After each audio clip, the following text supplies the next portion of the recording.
అంటే ప్రపంచంలో ఎక్కడైనా తీసుకోండి, ఏ సిటీ అయినా ఎక్కడైతే వాటర్ ఉండిందో అక్కడైనా. ఈరోజు చెన్నై తీసుకుంటే చెన్నై ఎక్కడైంది? ఆ సముద్రం పక్కనైంది. కలకట్ట ఎక్కడైంది? అక్కడైంది. ఇక్కడ సీ పక్కనే.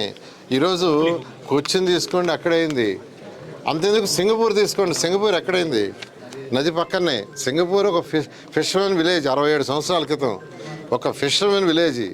కాబట్టి వాటరు ఆ రోజు ముఖ్యమంత్రి గారు కూడా చాలా క్లియర్గా, శ్రీకృష్ణ కమిటీ కూడా రిపోర్ట్లో చూడండి, ఒక పేజీలో ఇండెక్స్ ఇచ్చారు. శ్రీకృష్ణ కమిటీ ఒక పేజీలో ఇండెక్స్ ఇచ్చింది. ఆ ఇండెక్స్లో వాటరు, రైల్వే, నేషనల్ రోడ్డు మార్గము ఇవన్నీ తీసుకుంటే హై ప్రయారిటీ ఇండెక్స్ ఇక్కడికే ఇచ్చారు. హై ప్రయారిటీ ఎక్కడ ఇచ్చారంటే అమరావతికే ఇచ్చారు. శ్రీకృష్ణ కమిటీ రిపోర్ట్లో ఆయన రకరకాలుగా రాశాడు, రకరకాల ప్లేస్ అన్నీ సజెస్ట్ చేస్తూ తర్వాత ఒక ఇండెక్స్ ఇచ్చాడు.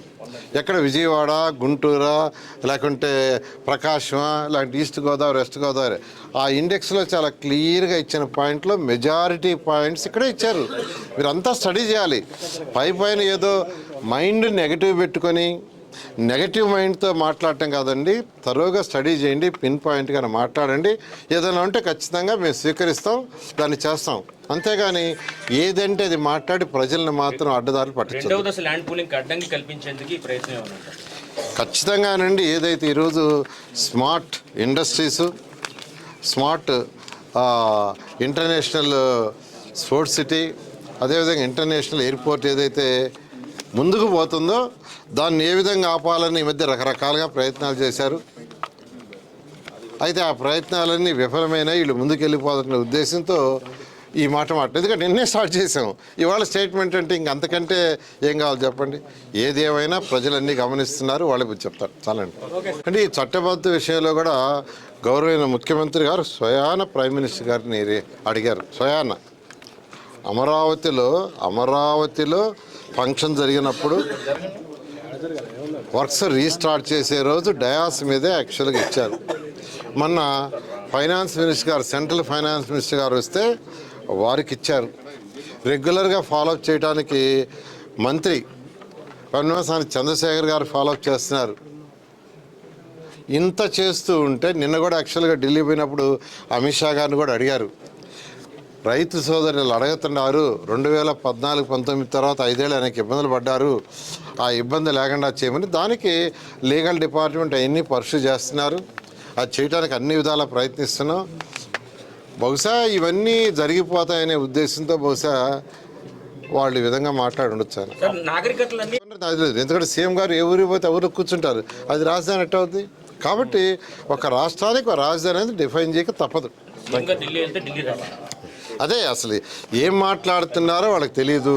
బహుశా ఈ యొక్క రెండో ఏదైతే ఈరోజు మన ఇంటర్నేషనల్ స్పోర్ట్స్ సిటీకి కానీ, ఇంటర్నేషనల్ ఎయిర్పోర్ట్కి కానీ, స్మార్ట్ ఇండస్ట్రీస్ ఉపాధి కోసంగా, ప్రజల కోసంగా స్మార్ట్ ఇండస్ట్రీస్ పెట్టాలని ముఖ్యమంత్రి గారు ఒక సదుద్దేశంతో, ఆయనకున్న అపార అనుభవంతో హైదరాబాద్లో చేసిన డెవలప్మెంట్ ప్రకారం ఈరోజు మమ్మల్ని ముందుకు తీసుకుపోతుంటే, అది పోదనుకున్నారు. దాన్ని వెనక్కి లాగాలని అనేకమైన రకాలుగా ప్రచారాలు చేశారు, వెనకాల లాగాలనుకున్నారు.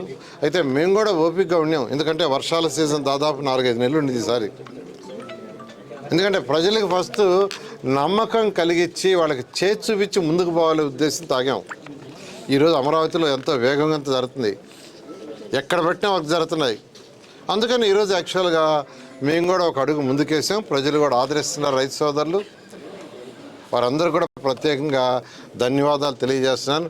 మాట చెప్పిన ప్రకారం 100% ఈ ప్రభుత్వం పూర్తి చేస్తుంది. అంటే ఏ కంట్రీకైనా వాళ్ళకి రాజధాని ఉంటుందండి. ఏ దేశానికైనా, ఏ రాష్ట్రానికైనా ఒక రాజధాని ఉంటుంటుంది. ఏనండి, ప్రతి జిల్లాకి జిల్లా head quarter, collector office, revenue ఆఫీసులు ఉంటాయి, చిన్న మండలాలకు ఉంటాయి, సచివాలయాలకు ఉంటాయి. కాబట్టి ప్రతి ఒక్క దగ్గర రాజధాని అనేది ఉండాలా. అంటే ప్రజలు ఎక్కడికి పోవాలి? ఈరోజు సీఎం గారు ఉన్నాడు, శ్రీకాకుళంలో కూర్చుంటే ఈరోజు రాజధాని అదే, రేపు వచ్చి ఇంకో దగ్గర కూర్చుంటే రాజధాని అదే. రాజధాని అంటూ ప్రజలకు చెప్పాలి. ఎందుకంటే రాజధానిలో మంత్రులు ఉంటారు, సెక్రటరీస్ ఉంటారు, అధికారులు ఉంటారు. సమస్య ఏదన్నా ఉంటే అక్కడికి వచ్చిన తర్వాత మంత్రులను కలిస్తే మంత్రులు ఆ కన్సర్న్ అధికారులకు పంపించి అది సాల్వ్ చేస్తారు. అదేవిధంగా ప్రజలకు కావాల్సిన అవసరానికి ఏదైతే అసెంబ్లీలో డిస్కస్ చేస్తారో దాన్ని ఇంప్లిమెంట్ చేయడానికి అన్నీ ఒక రాజధాని అంటే ఒక ప్లేస్ ఉండాలా. It is a simple issue. చెప్పాను కదా, ఒక జిల్లాకి కలెక్టరేట్, రెవెన్యూ ఆఫీస్ ఉంటుంది, అది హెడ్ క్వార్టర్స్. అంటే ఒక మండలానికి ఉంటుంది మండల ఆఫీస్. అమరావతి రాజధాని గురించి ఎంతో పాజిటివ్గా గొప్పగా చెప్పుకుంటున్నారు. పనులు బ్రహ్మాండంగా జరుగుతుంది. ఎందుకంటే చూస్తున్నారు, వాళ్ళు వచ్చి ఫీల్డ్లో చూసిన వాళ్ళు మాట్లాడుతున్నారు. ఈ సమయంలో జగన్మోహన్ రెడ్డి గారు ఈరోజు మాట్లాడిన మాటల్లో అసలు అంటే ఒక స్టడీ చేసి ఏదైనా రిపోర్ట్ మాట్లాడాలి. ఏమీ లేకుండా రివర్ బేసిన్ పక్కన ఎలా కడతారు, నదీ గర్భంలో అన్నారు. ఉండండి, నదీ గర్భంలో ఎక్కడ కడుతున్నామండి?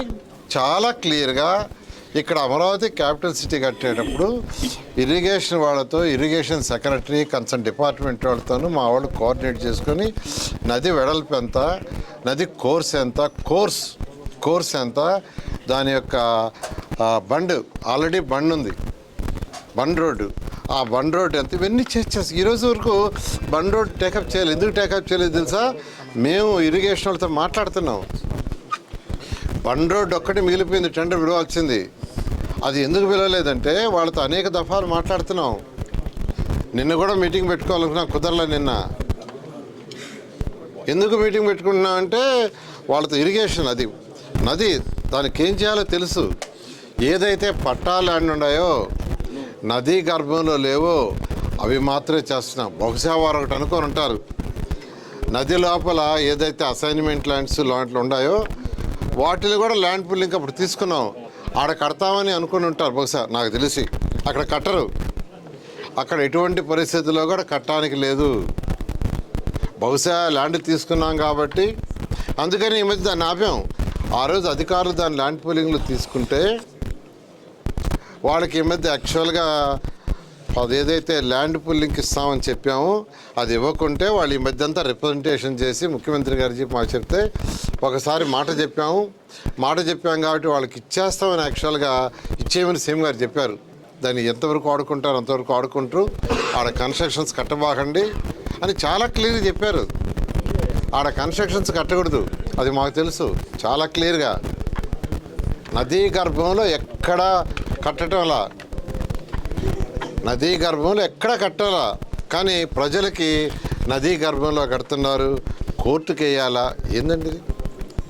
ఒక నాయకుడిగా, ఒక ముఖ్యమంత్రిగా పనిచేసిన వాళ్ళు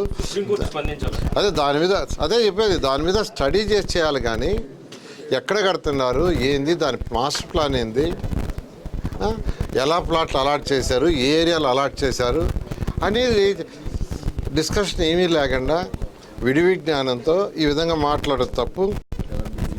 అంతేకాకుండా విజయవాడ నుంచి అదే తెలుసుకోవాలా. యాక్చువల్గా రివర్ బెడ్ అంటే ఏంది, రివర్ బేసిన్ అంటే కూడా తెలుసుకోవాలి. అందుకే అదే చెప్పింది, స్టడీ చేయాలంటండ. అంతేకాకుండా విజయవాడ నుంచి 40 కిలోమీటర్లు ఏమో చెప్పారు. ఇప్పుడు వచ్చేసింది వెస్ట్రన్ బైపాస్ రోడ్డు 3 కిలోమీటర్లు అవతలకి విజయవాడ అవతలకి 3 కిలోమీటర్లు. ఇంకొక ఐకానిక్ బ్రిడ్జ్ వస్తుంది. కాబట్టి ఏదైనా మాట్లాడేటప్పుడు నాయకులు దాన్ని పూర్తిగా స్టడీ చేసి ఆ తర్వాత మాట్లాడితే బాగుంటుంది. ఇలాంటి ఏమవుతుందంటే ప్రజలని రాంగ్ డైరెక్షన్లో పట్టించినట్టు ఉంటుంది. బహుశా నిన్న ల్యాండ్ పూలింగ్ స్టార్ట్ చేసాము. ఒక విలేజ్లో వాళ్ళు 21% ల్యాండ్ ఇచ్చారు. వాళ్ళ దగ్గర 1900 ఎకరాలు ఉంటే 400 ఎకరాల ల్యాండ్స్ ఒకేసారి అరగంటలో ఇచ్చారు. ఇవాళ కూడా ఒక విలేజ్ పెడుతున్నారు, వాళ్ళు కూడా 300 ఎకరాలు ఇస్తామని చెప్పి పంపించారు. ఆల్రెడీ 300 ఎకరాలు ఒకే రోజు. బహుశా వీళ్ళు ముందుకు వెళ్ళిపోతున్నారు, ఇంకా ఆగదని బ్రేక్ వేయాలని ప్రయత్నిస్తున్నారు. మీరు ఎన్ని ప్రయత్నాలు చేసినా అమరావతి రాజధాని ఆగదు. రాబోయే 1.5 year లోపల ఈ ట్రంక్ రోడ్స్ అన్నీ కంప్లీట్ చేస్తాం. 2.5 yearsలో లేఅవుట్ రోడ్స్ కంప్లీట్ అవుతాయి. 3 yearsలో ఐకానిక్ బిల్డింగ్స్ కవర్ అవుతాయి. రాష్ట్ర ప్రజలందరికీ నేను చెప్తున్నాను, మేము అన్నీ స్టడీ చేసి సైంటిఫిక్గా, టెక్నికల్గా, ఎక్కడ టెక్నికల్ ఇష్యూస్ రాకుండా ఎక్కడ అమరావతి కట్టాలో అక్కడే కడతాను. కాబట్టి ఎవరైనా మాట్లాడేటప్పుడు దయించి ప్రజలని అడ్డదారులు పట్టించకుండా ప్రజలకు రాంగ్ ఇన్ఫర్మేషన్ ఇవ్వకుండా మీరు మాట్లాడి తప్పులేదు. కానీ రాంగ్ ఇన్ఫర్మేషన్ ఇచ్చి మాట్లాడితే ఇప్పుడున్న 11 సీట్లు జీరో అవుతాయి. మాట్లాడి రాజధాని ఎక్కడనేది లేకుండా చేశారు.